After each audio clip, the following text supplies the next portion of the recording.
Hey, very excited to have you here as part of video 3. Now, this is where it all comes together.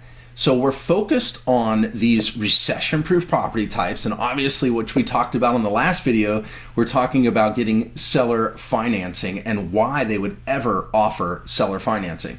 There's something else I want to talk about. The type of properties, and also where does the money come from, because I know that's one of the important aspects to this equation and my strategies and techniques, the whole methodology of unconventional wisdom. So with that, the type of projects that we are focused on are the ones that have vacancy. They actually have some vacancy, 25% or more, bottom line. Now, when we're focused on the type of properties that have vacancy, a lot of these conventional wisdom type of investors, they buy property and look at opportunities where they can raise the rents. You see, because when you raise rent, it raises the net operating income, and then the value of the overall property increases. But we do not buy property just to go ahead and raise the rents. That's kind of like, icing on the cake. And there is, of course, that opportunity because these properties have been neglected in some regard. Make note, though, we're not looking to acquire these properties in war zones, in low population area. As I mentioned in the earlier videos, 50,000 population outside the big cities, right outside the affluent areas. We're primarily focused on pretty property that needs light cosmetic fix and repair. Very, very light cosmetic fix and repair. Kind of like you rehab specialists in the residential house flipping business, right? You go in there and you switch the fan blades and you replace the carpet and you throw a coat of paint on the wall. It's a lot like what we do in our business model. It's very, very light cosmetic fix and repair. With that, we also are focused on 25% or more of vacancy because we're looking to have a huge upside. And when you get that huge upside, for every box that you fill, you're creating true income. And of course, then we're raising the rents too. And we're also getting great terms.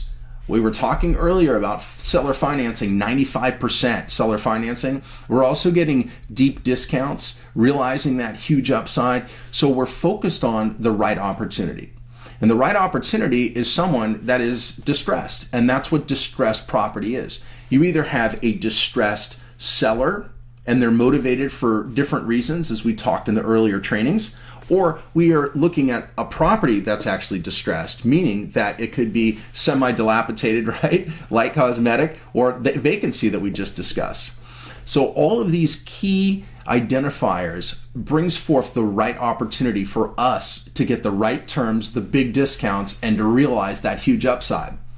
And what we do versus going and getting a bank loan to purchase property and putting down a bunch of capital, we have resources that are in place. These are money partners. These are qualified, professional, accredited investors. These are individuals that understand inherent risk with real estate, and they also get it, the huge upside and the benefit. Now, because of this, we're focused on only utilizing banks when we're doing something which is a refinance. So after we reposition the property and get it at its highest and best use, at that point, we're using our profit and loss statements, which show income for a period which typically is 180 days of seasoning. So the property now has been stabilized. It has 6 months of seasoning. And our refinance lender will look at this and they'll say, wow, this thing's been producing income for a solid 6 months. And we have documentation that shows exactly how we moved on the project, what we purchased it for, and of course the income stream that's been created and the equity. Now, of course, since we filled it and we repositioned it, the property is now worth a lot more than what we locked it in at for our buy price when it was sitting there with all of the issues. See? Now, there's different types of loans because loans come from banks. And because of this, banks a lot of times ask for something, right? Now make note on this. They ask for personal guarantees. They ask for something called cross-collateralization. So if you have any other assets, they want to do something called a 1003. They look up all your assets and they want you to cross-collateralize and put all these properties up for security for them. we're not focused on using those types of banks. We're using a different type of bank. There's institutions, which are just your everyday normal corporate style institutional bank.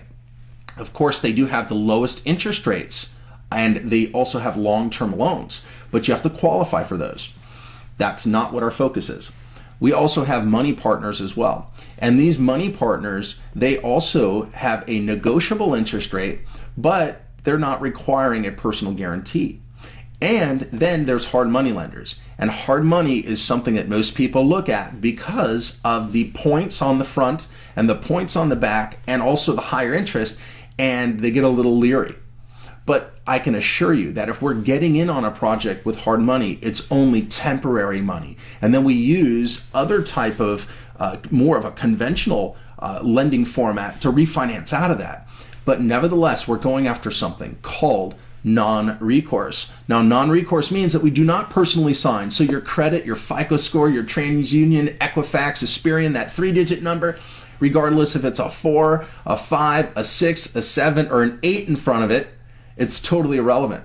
You know, we're here building wealth. We're not looking to cross-collateralize and put up our personal home or, you know, other properties or in your portfolio if you have them, or other projects maybe that you're working on.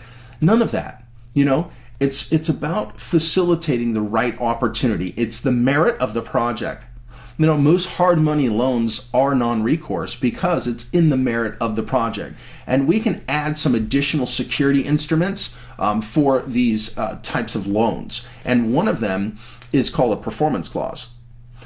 Think about it like this. If the property is sitting with vacancy, and a lot of times we talk direct with hard money lenders and we tell them just that. If they have any property that they would like to have us assist and reposition, we can move on that with no personal guarantee.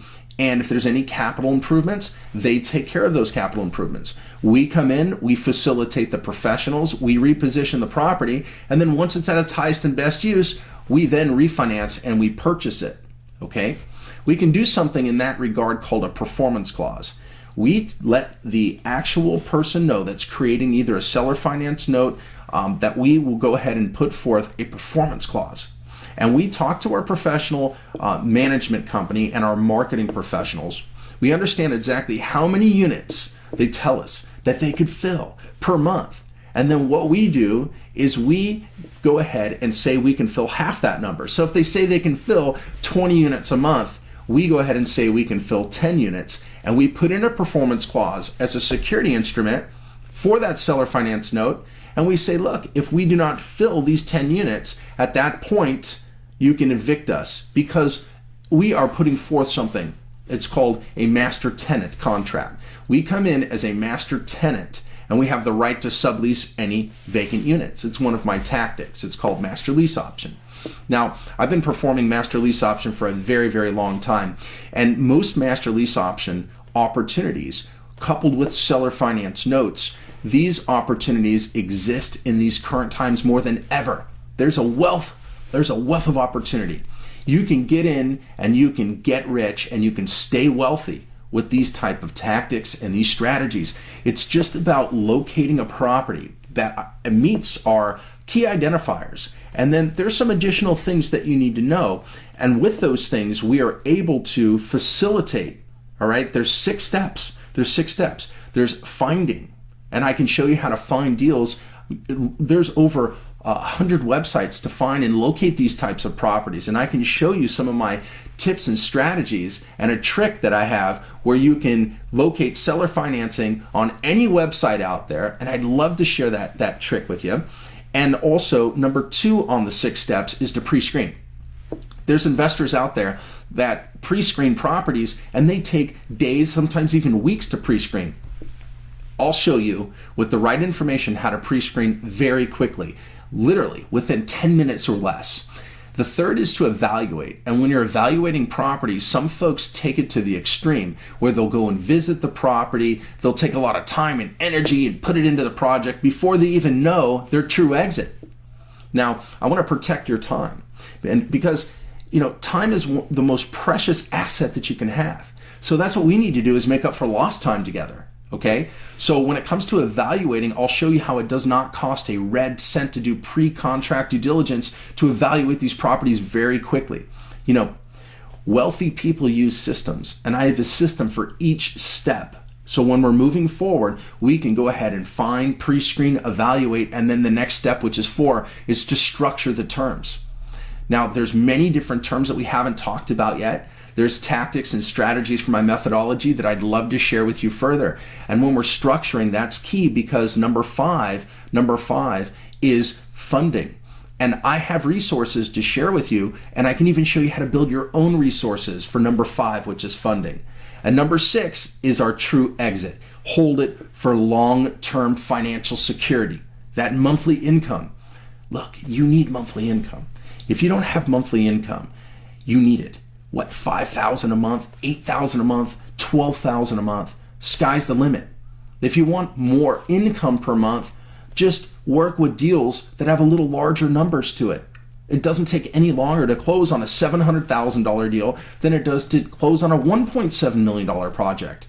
You know, I have some additional things to share with you, and I hope that you enjoyed these 3 powerful trainings. And if you would, please make sure that you leave a comment, because again, we're building a family and a community here, and I'd love to hear your feedback. And here's an opportunity for you.